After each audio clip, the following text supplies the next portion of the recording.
Là-bas, là en face.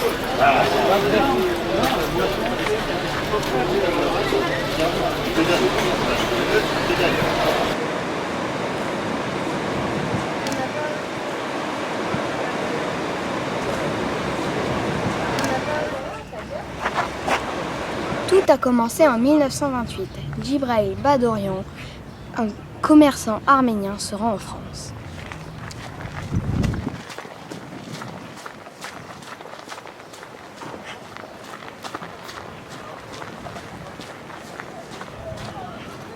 Mais le défi est loin d'être gagné. Djibrahil Badorian ne parle pas un mot de français.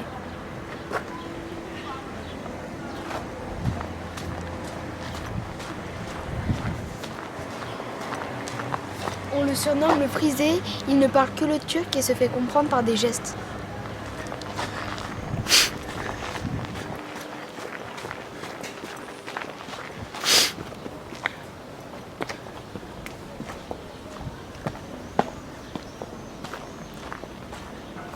En 1936, Djibrahil ouvre une petite épicerie de 40 mètres carrés à l'angle des rues Marignan et Villeroy.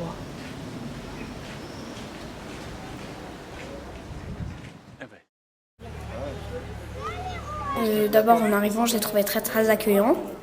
J'ai trouvé qu'il avait un magnifique magasin. Je l'ai trouvé d'abord aussi très commerçant. Il voulait bien s'occuper de son magasin, il disait bonjour à tous ceux qui rentraient. Pour lui, les pauvres, c'était comme les riches, tout le monde était égal. Vous avez trouvé un livre alors? Ouais.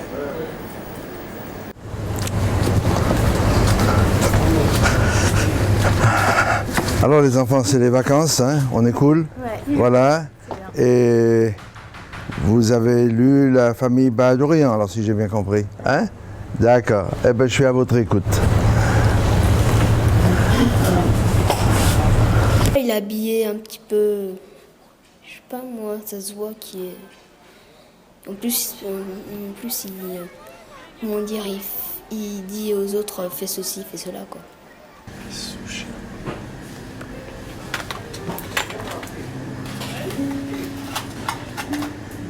Monsieur, pouvez-vous nous parler de votre père?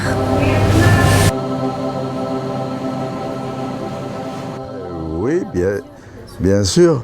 Alors, mon père, à l'âge de 24 ans, a quitté son pays natal pour venir rendre visite à ses deux frères et sa sœur que les Français avaient récupérés après le génocide. Il ne les avait pas vus depuis 10 ans. Voilà. Donc il est venu en France et il n'est jamais reparti. Ils ont réussi à le convaincre de rester en France et rester à Lyon. Voilà. Lui, il avait fait sa situation là-bas, au retour du génocide.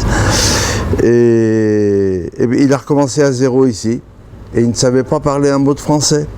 Hein? Donc il a appris le français et il a créé le commerce que vous connaissez aujourd'hui. Quelle est l'impression que tu as eue en voyant cet homme? Alors c'est un homme très chaleureux, avec un côté familier. Il est quand même impressionnant à voir car il a une grande carrure.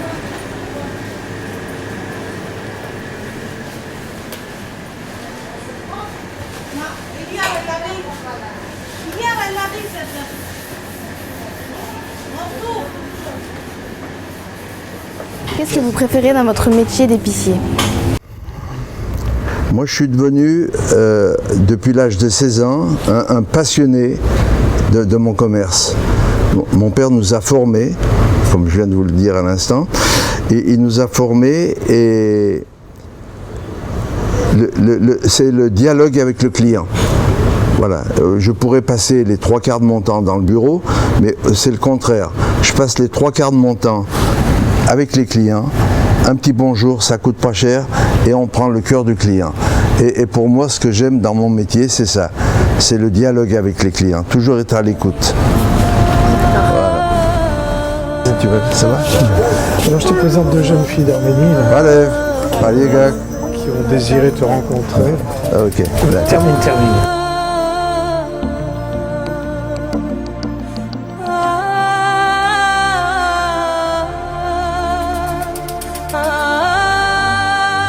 Ce magasin qui a été créé en 1900, autour de 1920 ou 1930, je ne sais plus bien, par Djibril Badourian, est aujourd'hui d'actualité et cité encore comme une référence en matière d'épicerie fine, en matière de saveur, en matière de créativité. C'est un magasin qui est tenu aujourd'hui par son fils Armand, qui a su garder les mêmes valeurs et qui a apporté son savoir-faire avec son esprit d'intégration, son esprit d'adaptation. C'est un magasin qu'on ne trouve pas partout et quand les clients ils arrivent ici, ils sont très contents, ils trouvent tout ce qu'ils voulaient et tous les pays sont réunis ici dans le même magasin et les gens ils viennent, ils sont très contents. Tout le monde qui rentre ici, il dit « Oh là là, c'est magnifique votre magasin !» Madame. Allez. Vous savez des noix en sachet? Des noix en sachet, non, en vrac, on a. D'accord. C'est des concassés ou entiers là-bas. Vous en voulez? Oui, mais 100 grammes, ça fait à peu près combien? Le kilo, c'est 25,50 €, 2,55 € de 100 grammes. Oui, bah, je vais prendre, voilà. Voilà, je vais vous donner. Pardon, allez-y. 100 grammes noix décortiquées.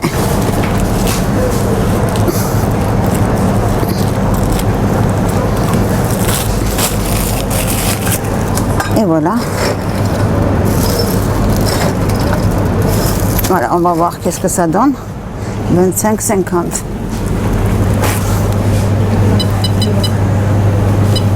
Voilà, ça fait 3,06 €. C'est bon? Allez. C'est un monsieur qui a réussi dans l'épicerie, qui a plusieurs magasins, qui a doté pas mal de ses congénères, des Arméniens. Ça, c'est le côté très extraordinaire. Ceci dit, c'est un monsieur qui a deux visages, on ne le connaît pas bien, il est très secret. Sa réussite, c'est une chose, mais moi, personnellement, je ne la connais pas. T'as terminé là-bas? Oui, ouais. Je ramène la clé, hein? Je ramène les factures. Ok. Tu fais un petit tour, tu viens dans 5 minutes.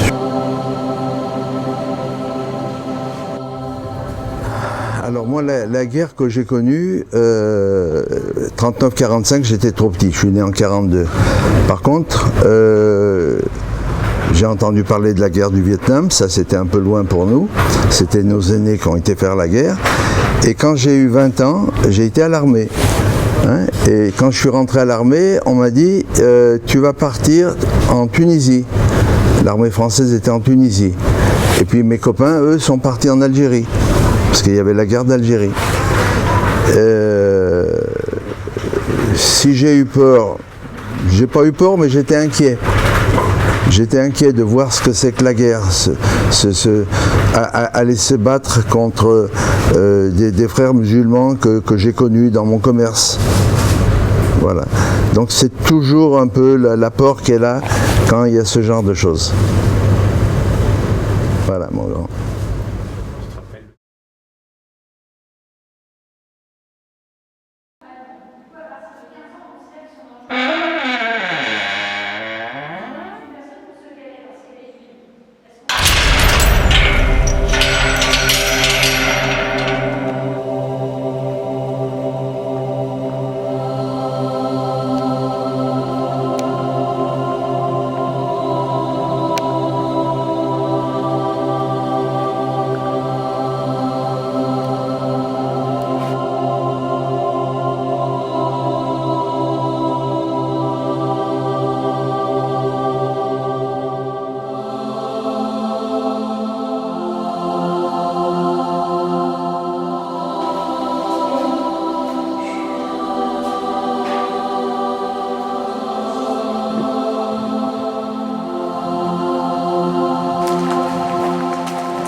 J'ai vu des choses, mais c'est affreux d'avoir vécu ça, non, affreux.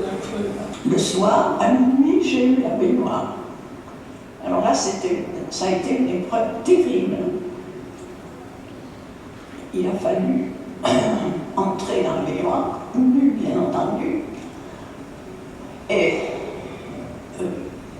là, Barbie, quand je suis entrée dans la salle de bain, Barbie était là, qui surveillait les robinets. Alors on m'a fait déshabiller, on m'a plutôt déshabillé brutalement parce que je refusais de le faire. Et je suis entrée dans la baignoire, je ne pouvais pas faire autrement. Et ça, la séance a commencé, une grande brute me pinçait le nez et une autre avec une vieille boîte à biscuits rouillés, j'avais remarqué la boîte. Ils m'ont entonné de l'eau dans la bouche ouverte, puisqu'on me pinçait le nez, j'étais obligée d'ouvrir la bouche.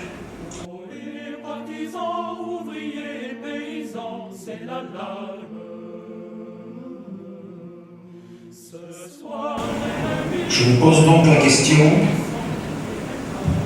avez-vous quelque chose à dire pour votre défense? Oui, Monsieur le Président, quelques mots renforcés.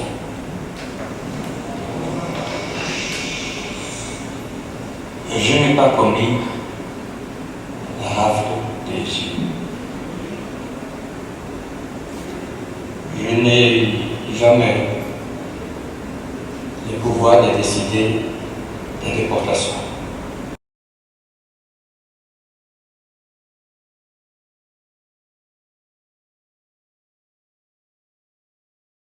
À la guerre, et par contre il n'en avait pas parlé du lieu où il était, et grâce au graffiti on a pu savoir qu'il était en cellule 50, parce qu'à l'époque il avait gravé son nom. Et quand elles sont venues voir, non,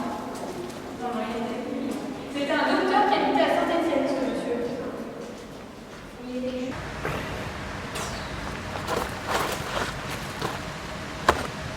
Moi, il y a beaucoup de choses qui m'ont impressionnée. D'abord, les cellules. Je les aurais jamais imaginées si petites. Tenir à 8 dans ces toutes petites cellules, c'est vraiment pas évident. Ça m'a aussi impressionné la cruauté des nazis, parce que c'est une cruauté supérieure à ce qu'on peut imaginer. Quand tu rentres dans cette prison, t'es un homme mort, t'es fini, tu n'as plus de vie, tu n'existes plus. Et ce qui m'a aussi impressionné, c'est le nombre de personnes qui ont pu venir dans cette prison, qui ont pu mourir dans cette prison et qui ont pu être déportés dans cette prison.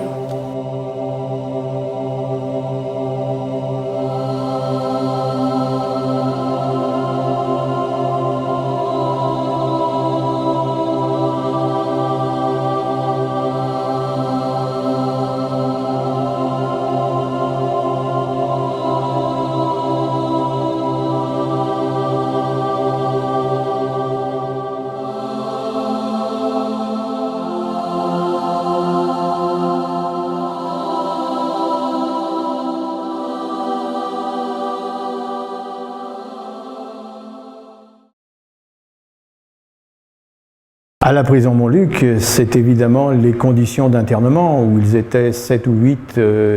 Si vous êtes allé voir les cellules, vous en voyez des dimensions. La nourriture, donc les conditions terribles. Et puis évidemment, beaucoup ont été torturés à la Gestapo, avenue Berthelot.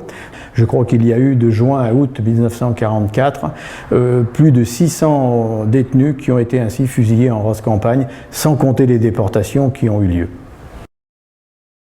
Horrible, barbare, tristesse. Victime, inhumain, déportation. Rage, terreur, émouvant. Torture, méchant, chien. Horrible, barbare, tristesse. Victime, inhumain, déportation. Rage, terreur, émouvant.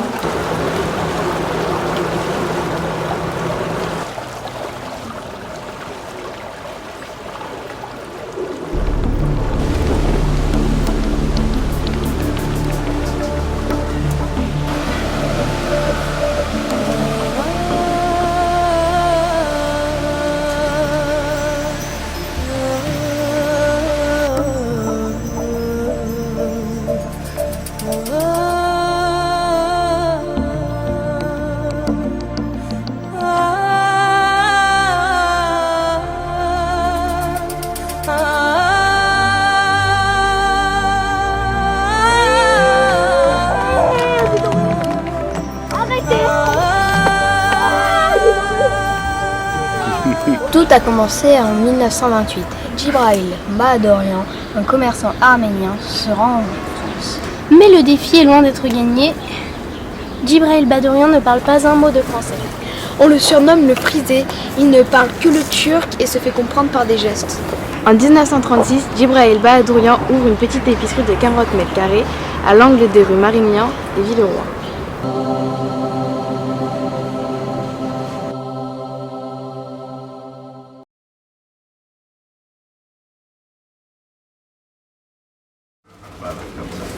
En 1944, quand les Américains sont venus bombarder les ponts pour faire fuir l'ennemi, les bombardements ont fait beaucoup de dégâts parce que, comme vous le savez, quand on jette une bombe, on n'est pas sûr que ça tombe au bon endroit. Et donc les sirènes de la préfecture, chaque fois qu'elles sonnaient, tout le quartier venait se réfugier dans les caves. Voilà.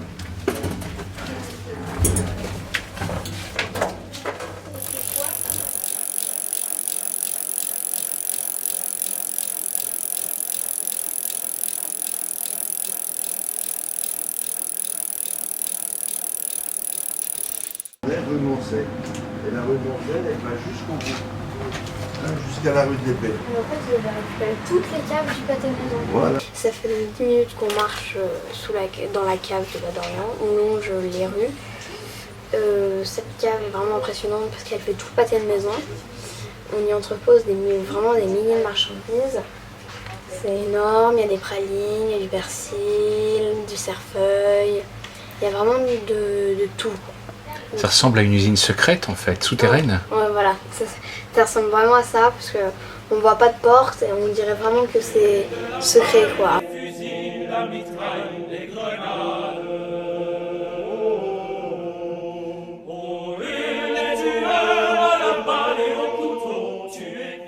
Là, on se trouve dans la maison du docteur Dugoujon.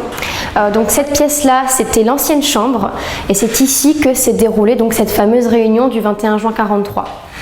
Donc ici, nous avons donc les portraits de ces 5 personnes, des 5 personnes qui devaient participer à la réunion. Donc il y a les 3 autres que vous avez vus juste avant dans la salle d'attente.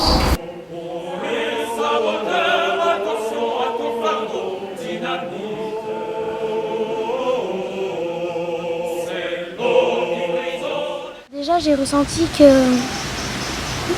quand on marchait sur cet escalier, ça faisait vraiment, on était vraiment plongé dans cette époque, dans ce moment en particulier qui n'a pas duré vraiment longtemps, mais où vraiment il y a eu beaucoup d'émotions en ces personnes, beaucoup de peur, de tristesse, et on était vraiment plongé dedans. Après, c'est un peu curieux de ne pas savoir qui a vraiment trahi Jean Moulin.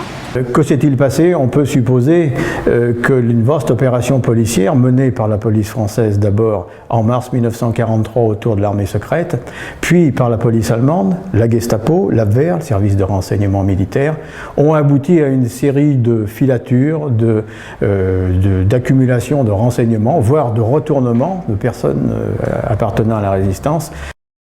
Ensuite, René Hardy et Henri Aubry faisaient partie tous les deux du mouvement combat. Donc René Hardy s'occupait donc de sabotage fer, donc il s'occupait de tous les attentats au niveau des trains, des rails, etc. Quand tu rentres dans cette maison, t'es transporté quoi, et c'est émouvant. Oh bella ciao, bella ciao, bella ciao, ciao, ciao alla mattina, appena alzata, in risaia mi tocca andare. E fra gli insetti e le zanzare, oh bella ciao, bella ciao, bella ciao, ciao, ciao, e fra gli insetti e le zanzare, un lavoro mi tocca fare. Il capo in piedi, oh bella ciao, sul bastone, oh bella ciao, bella ciao, bella ciao, ciao, ciao, il capo in piedi, col suo bastone, e noi curve a lavorare.